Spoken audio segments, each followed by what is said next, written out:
Second Chronicles chapter 2 chapter 20 verses 14 to 22. Kaya't makipagbasa kayo kanya, babaan kalagiti matayo. Verse 14. The Spirit of the Lord came upon one of the men standing near. His name was Jehaziel, son of Zechariah, son of Benaiah, son of Jeiel, son of Mattaniah, a Levite who was a descendant of Asaph. 15. He said, "Listen, all you people of Judah and Jerusalem. Listen, King Jehoshaphat. This is what the Lord says. Do not be afraid. Don't be discouraged by this mighty army, for the battle is not yours, but God's." 16. Tomorrow march out against them. You will find them coming up through the Ashan of Ziz, at the end of the valley that opens into the wilderness of Jeruel. But you will not even need to fight. Take your positions, then stand still, and watch the Lord's victory. He is with you. O people of Judah and Jerusalem, do not be afraid or discouraged. Go out against them tomorrow, for the Lord is with you. Then King Jehoshaphat bowed low with his face to the ground, and all the people of Judah and Jerusalem did the same, worshiping the Lord. Then the Levites from the clans of Kohath and Korah stood to praise the Lord, the God of Israel, with a very loud shout. Early the next morning, the army of Judah went out to the wilderness of Tekoa. On the way, Jehoshaphat stopped and said, "Listen to me, all you people of Judah and Jerusalem. Believe in the Lord your God, and you will be able to stand firm. Believe in his prophets, and you will succeed." After consulting the people, the king appointed singers to walk ahead of the army, singing to the Lord and praising him for his holy splendor. This is what they sang: "Give thanks to the Lord, his faithful love endures forever." At the very moment they began to sing and gave praise, the Lord caused the armies of Ammon, Moab, and Mount Seir to start fighting among themselves. Manakabalin kinendaklat uning nga Dios, panpod nula uning nga si Katerius nga tatrabaho tibiyag tunggal may sa kada kami. Dakal ka nga Dios nga makaamoy ti sitwasyon itunggal may sa kada kami. Manipod iti dahil nga gundawan nalpasan apo nga naibasa dagiti sasong tinagtitingaan mi ama na santuan. Dawaten mi apo ti apoy nga magapuken ka manipod ti dahil nga oras. Ngay parukpok mo kari apo ti puso tunggal may sa kada kami ti dahil nga aldaw. Kat kabayadan kari apo nga dangdanggan mi dagiti sa apo. Mariknami kari apo ti panagtrabaho mi ti pagbiag mi. Mariknami kari apo ti panagmove mo kadagiti puso mi apo. Mariknami kari apo ti sagid mo manipod iti dahil nga aldaw. Agpatuloy ka nga nagtrabaho kada kami apo. Nirugyamon apo Diyos ti nagtrabaho ti nagtitingan mi. Ngam apo, this is not enough, Father God. We want more, Father God, of your presence. We want more of your power. We want more of your fire, Father God. Lord, nagtrabaho ka ti nagtitingan mi apo ti dahil tingal daw.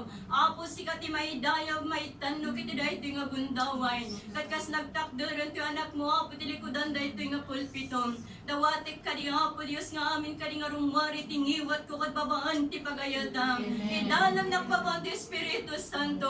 Tasaan na ka di ngagsaw kas iti kayat ko. Na magsauwak kas ti pagayatam apo ti dahil tingal daw. O God, agyaman kami kan ka apo Diyos agyaman kami. O God, agyaman kami kat maidayaw ka, maidayaw ka. Ilingad na kiti krus mo nga na ibisayo ti Jay Gross. Tapnon saan nga ti kinakapoy ko ti makita na gito'y nga kakabsat. Ngam apo ti dayag mo, ti kinadakal mo apo Diyos. Ti bilag mo apo ken ti kinamatalok mo. Iso ka di apo ti makita tunggal may sara kami. Agyaman kami kan ka apo Diyos, agyaman kami. Itdan na kami apo ti espiritual nga panakaawat. Kat pagkikinawatin na kami apo ti dahil tingal daw. Agyaman kami apo kukam amin apo ti dayaw glory kin panagyaman. Ti kangatuan nga panagdanyaw ipalmikan ka ti dahil tinga oras. Itinaga na sustinamat ko amin na gitoy. Amen. Babalin tayo tiyag tugaw kakabsat. Pati Paulo di pakisalita kada kayo, there is power in praise. Amen. There is power in praise. The word praise means is an expression of gratitude sa mga pabor na pinagkakaloob ng Diyos to glorify Him and to magnify Him. So sa binasa po natin na passage kakabsat is the instructions of God to King Jehoshaphat and to all the people of Judah kung ano ba ang dapat nilang gawin on how to combat their enemies without fighting and without using any kind of swords. Sa ising-singan dito yung alaban kakabsat. Ang kangagusan itiurian niya nga kampilan. And because they followed what God instructed them to do, sabi sa verse 22, yung last verse na binasa po natin, as they began to sing and praise the Lord, set ambushes against the men of Ammon and Moab, and Mount Seir, who were invading Judah, and they were defeated. So ni Apo Diyos, kukunang ni Apo Diyos nga ti battle, ti laban, katupa ni Apo Diyos. So manipod ito dahil ti agundaway kakabsat, no kasanod pa nagbaligi, dagiti Israelitas, uno dagiti tagahodog in Jerusalem, kat babaan lang di pa nangidayaw daki ni Apo Diyos. Kat kabayatan nga idaydayaw da ni Apo Diyos kakabsat, ginulo ni Apo Diyos ti panunot dagiti kalaban da. Ginulo ni Apo Diyos, kinonfuse na ida. Tapnon sa anda nga agtuloy nga mga laban iti Judah ken Jerusalem. Isu gagaputan na confused da. Sandan nga mo ti aramiden da. Isudan nga mismo tinagla laban. Malagip ko iti Tower of Babel. Idi nga bangunin da iti Tower of Babel. Kunada di constructor siguro. Wala di constructor ta bangunan tayo ti Victoria ti Babel ta idanon tayo di tok-tok ti langit. Kati Apo Dios is the highest. Nga? Sana nga kayat nga da nangat nga tungam iso. Hana nga kayat nga dayjay nga plano daket maaramid. Iso nga niya inaramid ni Apo Dios dayjay pagsasauda nagsasabalin. Nagsasabalin dayjay pagsasauda agi nga sandan nga nagkikinaawatan ket sandan nga intuloy nga binangon dayjay Authority Babel, gaputa sa bali di motive, di mga dadauli, di Authority Babel, kakabsat, kakayat ng arkapan ni Apo Diyos, iso nga kasjay tinaaramid, iso nga kastoy tinapasamak, iso nga sandang nga nagtuloy na ito nga Moabetas, Ammonitas, Meunites, nga manglaban ka dagiti tagahoda o dagiti Israelites, agsipudan, ta saandan nga nagkikinaawatan. Sandan nga nagkikinaawatan, iso nga isudan ti naglalaban kakabsat. Kat manipod nito yung kakabsat ni Satanas kapag nagkakaisa ang kanyang mga anak na nagpupuri, nagdadabog yan si Satanas at lalayas. Di ba? Nung nadagitit anak ni Apo Diyos kakabsat, kat adaan ti panagmaymaysada ti panagdayaw kini Apo Diyos, panagmaymaysa iti panunot, panagmaymaysa iti espiritu, panagmaymaysa iti puso nga awan iti naidadamduma, agagdabog ni Satanas kat pumanaw. So nga, apay adamaro ni Satanas dito'y church. Aga, agpalpaliumot lang na ita. Numalagi po na dyan istorya nga nagpa-share na Satanas kini Apo Diyos. Kung nadakot kapandakan no kitaan no sinot at ano ti kukuha na. Siyempre, manapanday ti bar, kukuha amin ni Satanas ti gijay. Napanday ti casino, kukuha amin ni Satanas. So, napanday ti simbaan, kuna ni Apo Diyos. Ay, kukuha mo amin dagitan, kuna ni Apo Diyos. Siyempre, nga duwa. Kabayatan nga da likod ka palpaliw. Oho, saan mo nga kukuha? Saan mo nga makita diyay? Nga na intudo na diyay matmaturog, intudo na diyay agsil, cellphone, intudo na diyay makichis, chismis. Iso nga saan na nga kayat nga sa awan nga amin nga sumrag iti simbaan kat kukwa ni Apo Diyos Pera de los Buenos Pera kanya tayo ditay. Tada dagiti sumrag iti simbaan nga mapan kumita kinagpakita. Anda dagiti sumrag iti simbaan nga mapan agpaliiw. Kasta iti kasasat ti tao nga sumrot iti simbaan kakabsat. Isu nga no ti dagiti anamati ket addaan dati panagmaymay sa kagdayo kini Apo Dios. Maburi-buri Satanas ket umadayo.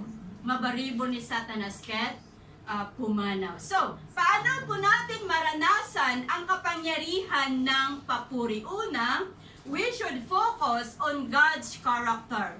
We should focus on God's character. Sa verse 15, sabi natin kanina sa binasa natin that battle is God, not us. Nga tigubat, kukwa ni Apo Diyos, saan tayo nga kukwa, at hindi po lingid sa atin na lahat po tayo ay meron tayong kanya-kanyang battle sa mundong ito. Amen po ba? Amen.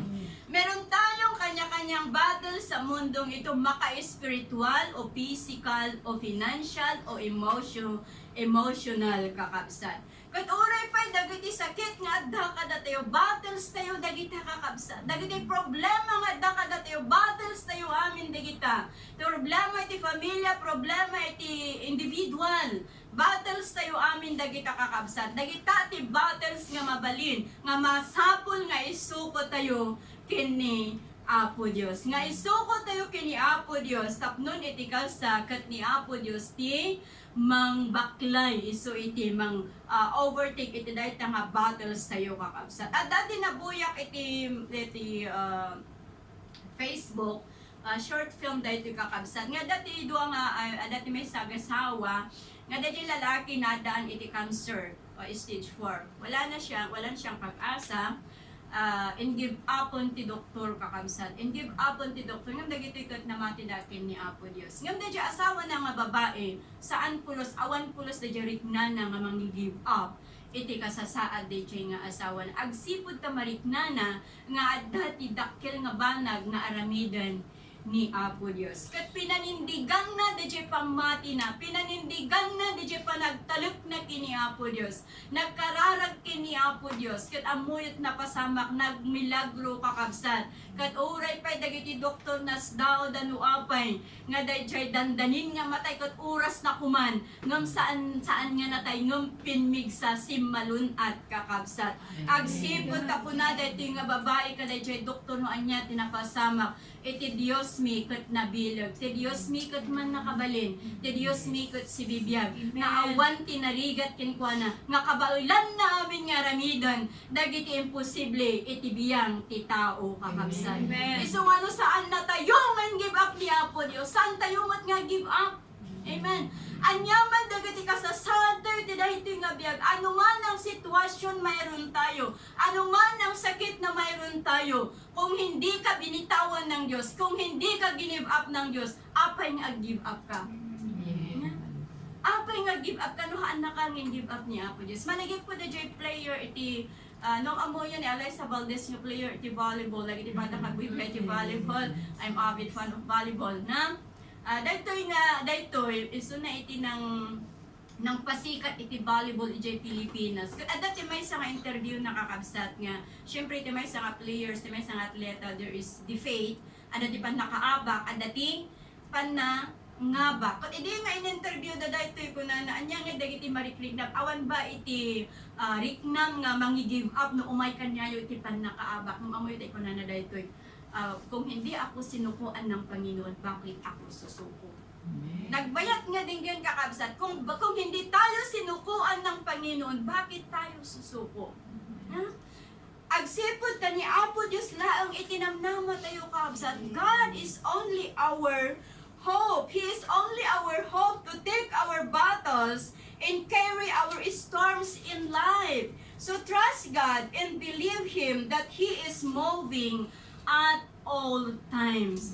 Hantay ko mga panghinaan iti loob kakabsat. Sa verse 19 sabi doon, the Lord be with you. Dahito kat kari ni Apo Diyos, character ni Apo Diyos dahito nga sa ginumang tipapanan tayo, adda ni Apo Diyos nga makikuy-kuyog kada tayo. Apay nga awan man nga kadwak, mabilin nga kunayo. But by His presence, He is with us. Kat ito dahito kat may nga pangako ni Apo Diyos kada iti so amin nga mamatikin kwa na that no matter what, He is always with us as we follow Christ, as we follow Him. Matinikman ang ating landas na ating tatahakin. He is with us. Malakas man ang alon na ating sasagupain, He is with us. And He is there for us and never abandon us. Sana tayo nga pinanawan ni Apo Dios, kakabsat. No, te panunod tayo, apay nga saan tayo nga marik na nga agtatrabaho ni Apo Dios, itibiyag tayo. No, makita tayo, dagiti mababasbasa iti Facebook, if God is silent, He is doing something. No, te pagarop tayo, kung tayo naulimot ni Apo Dios, at dati asagsagana na, at dati aramidin na, nga unexpected para ititunggal may sa. Iti verse 21, His love endures forever, and that His love will never change. Character ni Apo Dios dayta nga masapon nga pagpukusan tayo. Nga ti ayat ni Apo Dios ko immeasurable, unconditional, and authentic. At awalang makapantay, walang sino mang makapantay sa pag-ibig ng Diyos. So in our life, though we really know who our God is, amo tayo ba nga talaga, dahil Diyos nga pagserserbihan tayo kakabsat, wano dahil lang amo tayo kung dahil nagan na. Wano dahil lang amo tayo kung iso ni Apo Diyos nga nailansa, i-try cross. Amo yung kakabsat, alam nyo, ang tunay na kaibigan ay nasusubok sa panahon ng kahirapan, di ba? Ang tunay na kaibigan ay nasusubok sa panahon ng kahirapan, panahon ng kagipitan, sa gitna ng mga problema. At dito natin makita kung sino sa ating mga kaibigan ang talagang pwede nating pagkatiwalaan. At dadagat igagayam tayo nga iti tiyempo iti kagipitan, pumanaw dan, idyandakan, saan kanya gayam? Awan ti mapapalakin ka, so nga, titamon. Di ba? At dadagat igagayam at kakabsat nga, in bad, in good times, at dada nga kanayon nga naka-stay kanya tayo. Ni Apo Dios, ni Apo Jesus nga gayam tayo kakabsat, subok na. Si Jesus na ating kaibigan, subok na, and the more we get closer and closer and closer and closer to Him, doon natin siya lalong makikilala. Amen? Doon natin siya lalong makikilala if we get closer and closer and closer to Him. So every time we open our mouth to sing praises to God, let our heart be focused on Him, and we experience that there is power in praising God. Adda iti bilog, iti panangidayaw kini Apo Dios. So saan nyo pa yung narik na? Ay kay kararagyot marik na yaw. Okay? Number 2, kuna na dito, paano po natin maranasan ang power ng praise and worship? Free ourselves from self-sufficiency. Palayain natin ang ating mga sarili at isip na kaya nating gawin ang lahat. That we cannot do it alone. Si King Jehoshaphat, kahit siya'y hari, hindi niya inisip na kayang niyang magtagumpay by his own. Yeah? Hana nga pinanunot nga abakin na ti kalaban da, babaan laangkin kuana. Sa John 15:5b, for apart from me, you can do nothing. Apart from Jesus, we can do nothing, kakabsa. It means that without God, there is no hope. Without God, we are paralyzed. Yeah? Without God, we are paralyzed. So, kailangan po nating maintindihan na lahat po tayo ay lahat po ng kaya nating gawin is because of God. Kung bakit nagagawa natin ang mga unexpected na mga bagay na alam natin hindi natin kayang gawin, pero nagawa natin, just because of God, kakabsat. Even Jesus Himself, sabi niya, I can do nothing on my own authority. I judge only as God tells me. John 5:13. Apostle Paul said in Philippians chapter 4 verse 13, for I can do all things through Christ Jesus who gives me strength. Hindi po lingid sa atin kasi nga ang dami niyang pinagdaanan. Ang dami niyang pinagdaanan si Apostle Paul. Doon nga sa Bible study natin na naka-indicate doon. Literal na naka-indicate doon. Numanunga saplit tinilakam na. Nun amin ano na i-praison isuna. Kinuan niya pa'y dagit siya nga pasakit nga intid na kanya nakakabsat. But despite of us being destitute, hardship and persecution, he was not discouraged. Saan nga na-discourage ni Apostle Paul? He never give up because he had discovered his sufficient strength was in Christ. Na-discover na nga dadya pigsana kat magapgapo kini Apo Dios nga awan ti mabalin na nga aramida no awan ni Apo Dios nga makikiagdalkin ko na no awan ni Apo Dios nga mangidaldalan ken kuana, and they understand that he could live a triumphant Christian life. So anumang kaguluhan ang kanyang na-encounter, not because of his own human strength or charismatic character, ay napagtagumpay niya, but because of God who gives him his strength. But through the indwelling Spirit of Christ who provides the strength in wisdom, and that's we need in every situations in life. Nga mabigbig tayo kumakakabsat, nga amin dagiti banag nga aramiden tayo, kat saan tayo nga mabalinan nga aramiden, no saan nga gapo kini Apo Dios. Kat the more nga inikan na tayo ni Apo Dios, iti talent kakabsat. No, sarento dagiti nga talento, the more nga ikan na tayo pa. Amen? So nga dagiti talento yo, saan yung kaluban iti salok, nga parang rangin nyo, parayrayon nyo kakabsat. Kat dayunan pa ni Apo Dios, dahil nga talento. No, malagip yun, DJ, the parable of the talent, DJ nangi work out, DJ 5 talents nga, ito DJ master na. Diba nadagdagan iti another 5 talents? DJ adipon niya nang i-work out iti 2 talents nga inted na iti master na nadagdagan iti 2 talents ngum DJ may sala nga rod nga talenton ti inted na saan na pala nga ginamit anya tapasamak na awan spiritually mabalin nga mapasamak kanya tayo dayta kakabsat. So whatever talent that God given us o saron tayo kumapara iti pakadayawan ni Apo Diyos. So sa kabila that we can do nothing without God, if we abide in Him, remaining in fellowshipping with Him, He empowered us by the Spirit, and we can do the right thing as God wants us to do. Amen? We can do the right thing as God wants us to do. For not by might, nor by power, but by the Spirit, says the Lord. Zechariah chapter 4, verse 6. Nababaan, itibilag ti Apo, maarami tayo dagiti unexpected nga banbanag, itibiyag tayo kas, agtultuloy tayo agmatalak, agtultuloy tayo agtulnog, kinkwa ng tayo. Number 3, forget our fears. When the Moabites and Ammonites, Meunites come to fight with King Jehoshaphat, Edi nga maamuanan nga umay dagiti nga nights nga mangbakal kanya da imay kanya na iti panagbuteng. Hanya gaputa ari iso nakatawa ti buteng nga mariknenana no. Namay ti panagbuteng kinkwana, imay ti panagdanag kinkwana. Ken mabalin nga iti panunot nakot anya nga tan lumaaba kami.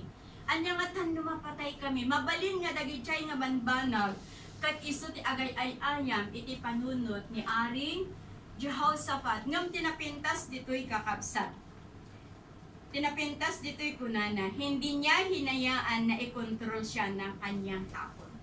Handa nga pinalubusan nga dadya butang nga marikrik na nakot isot ng kontrol kinkwana.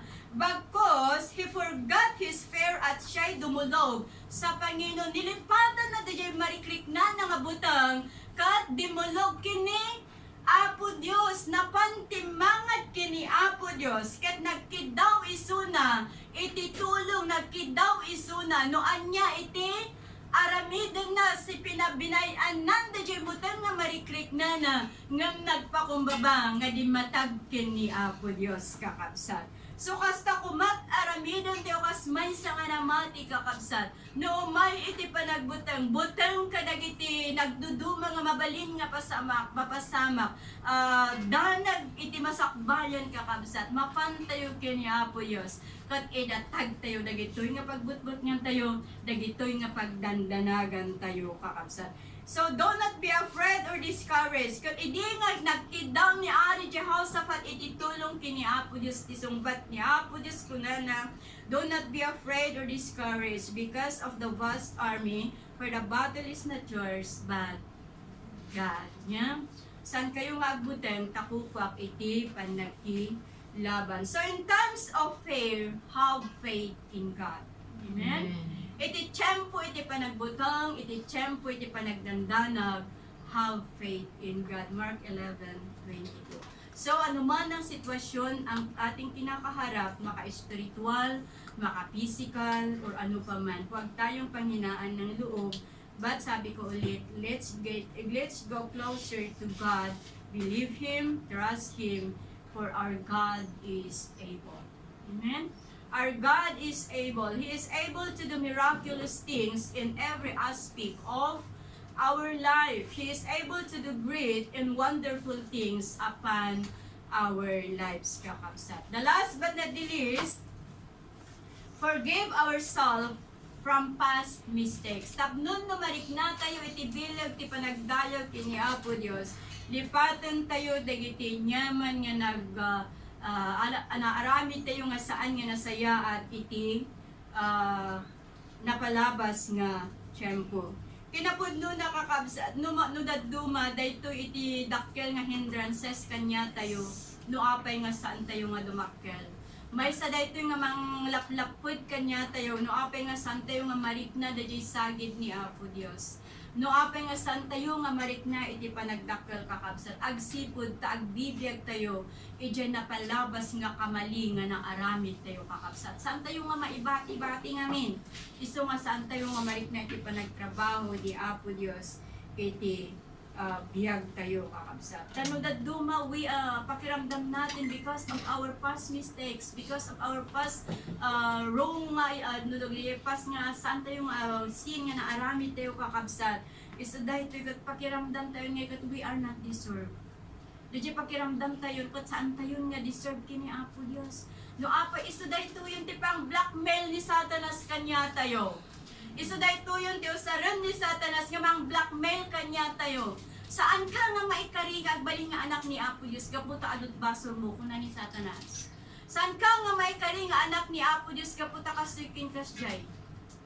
So dahito iti usaran ni Satanas nga mang blackmail kanya tayo. Iso nga saan tayo nga dumakkel adda da hindrances, adda da wall nga mang ted iti lingid kanya tayo no apay nga saan tayo nga makamove on. Gamay natin nga kakabsat iti dahito nga gundaway, gaano man karami, gaano man kalaki ang kasananang nagawa natin past today, God's grace is enough to forgive us. Dakkel ti parabor ni Apo Dios nga mangpakawan kanya tayo kakabsat. As ulitin ako na, no kasanuman kadakkel dahil nga basol, kaya niya tayong patawarin. Kaya niya tayong patawarin. Iti Isaiah chapter 43 verse 25 iti Lucano, Siak metlaeng deje ng punas kadagiti labsing mo. Gapo kanyak metlaeng ket jaktu lagipinan dagiti basbasol mo. No ni Apo Dios ket kunana saanan nga lagipon dagiti basol mo kas how much more to us nga agbibiyag tayo pailang iti napalabas. No kuna ni Apo Dios nga saanan nga lagipon dagiti basol mo kasta kumamot ti aramiden tayo. Hangat hindi tinitignan ng Dios ang ating nakaraan. Sabi sa Isaiah 43:18, forget the former things, do not dwell on the past. So do not dwell to all our discouragements. Do not dwell to all our defeats. Do not dwell to all our failures. And do not dwell to all our mistakes. But move on to what God has for us in the future. And He will do a new thing for us. Amen? Agaramid iti baro nga nakaskas daaw nga banag ni Apo Dios kada tayo. Sabi di, malagip di sermon ni Pastor di na palabas, sila sandina una na nga taking hold of what God has prepared for us this year and in the future. So we get ready at once There is power in our praise if we forgive ourselves. Ada ti bilag ti panagdayaw kini Apo Dios. No pakawanan tayo dagiti mismo nga bagi tayo. Kat idyan tayo dagiti napalabas nga kamali nga nakaramid tayo iti biyag tayo. Kat umadang tayo iti baro nga chapter iti biyag tayo. Amen? Umadang tayo iti chapter nga panagtrabaho ni Apo Dios kada tayo. Iso nga yaten nga kakabsat, if we want to feel and experience the power of praise with all our heart, let's focus on God's character. Let's focus sa kaya niyang gawin sa ating mga buhay. Huwag nating isipin na kaya nating gawin ang lahat, or don't rely on our own, but rely on God. Forget our fears. Huwag hayaan na i-control tayo ng takot. But let's go to God and consult Him, ask His help and guidance, and don't dwell to our own past mistakes, but move on to what God has for us in the future. God's grace is enough for us. There is power in praising and worshiping Him because it's all about Him, not about us. So as I close this message, in Acts chapter 16, Pabasa natin siya, the Paul and Silas demonstrate the supernatural power of authentic and passionate praise. Yeah? No managip yun, ipakaistoryan the Silas and the Apostle Pablo na sa kabila na sila'y humaharap sa hindi magandang sitwasyon. Agsipod nga rin na ibalod da. Inbalod da iso da iti saan da piman nga nagbasulan. Nabilang sila, but they choose to stop focusing on their circumstances. Saan da nga nag-focus, ijay sitwasyon da. Saan da nga nag-focus, ijay pan nakabalod da kakabsat. Ngam nag-focus da, kat inikanda iti attention, and fix da jay panagtalip da kini Apo Dios. No kasano nga ni Apo Dios kat matalip kadakwada. Amen? Nag-focus da ijay kinamatalip ni Apo Dios. Nag-focus da ijay kinadakal ni Apo Dios. Nag-focus da ijay kinabilog ni Apo Dios kakabsat. Kat iti tumingat tirabi kunana, suddenly there was such a violent earthquake at nayanig pati ang mga pundasyon ng bilangguan at nabuksan lahat ang pinto at nakalag ang matanikala ng lahat ng bilanggo, and they were instantly set free. There is power in praise kakabsat. Nga iti panagdaydayaw dala, panagkarkararag da, panagdaydayaw da, panagkankanta da, manipod ka na iti himno. Imay tidakkel nga ginginad, nga nang lukad kadakwada. There is power in praise kakabsat. There is power in worship. So no kaya tayo nga ma-experienceyaan, kaya tayo nga mapadasan da power iti panagdayaw kini Apo Dios. Let's prepare our heart. Let's prepare our heart. Let's prepare our mind. Ta saan tayo nga ma-experienceyaan no kasano iti kinabilag, iti panagdayaw kini Apo Dios. No saan nga nakasagana dagiti puso tayo kakabsat. No saan nga nakasagana dagiti biyag tayo nga mangawat. Kada ita power iti praises nga ipaay ni Apo Dios. So let's God do the work and see His mighty work. So nga palibusan tayo nga ni Apo Dios ang agtrabaho kanya tayo. Kaya aramidon tayo lang. Isagana tayo ti puso tayo. Isagana tayo ti biyag tayo. Nga mangawat iti bendisyon nga magapo kini Apo Dios. Isagana tayo ti biyag tayo. Nga mangawat iti apoy nga magapo iti langit. Isagana tayo ti puso tayo nga mangawat iti todo nga magapo iti langit kakabsat. Tano dagiti puso tayo kung saan tapulos nga nakasagana ni kaanuman, saan tayo nga mapadasan no kasano iti power ti panagdayaw kini Apo Dios kakabsat. Ngonom no ti biyag tayo dagiti puso tayo ket adda nga naisagana, adda nga fresh nga nakasagana anyaman dagiti ay pahay ti Apo, maawat tayo kat ma-experience tayo dahil nga bilog iti panagdayaw kini Apo Dios. Shall we all arise?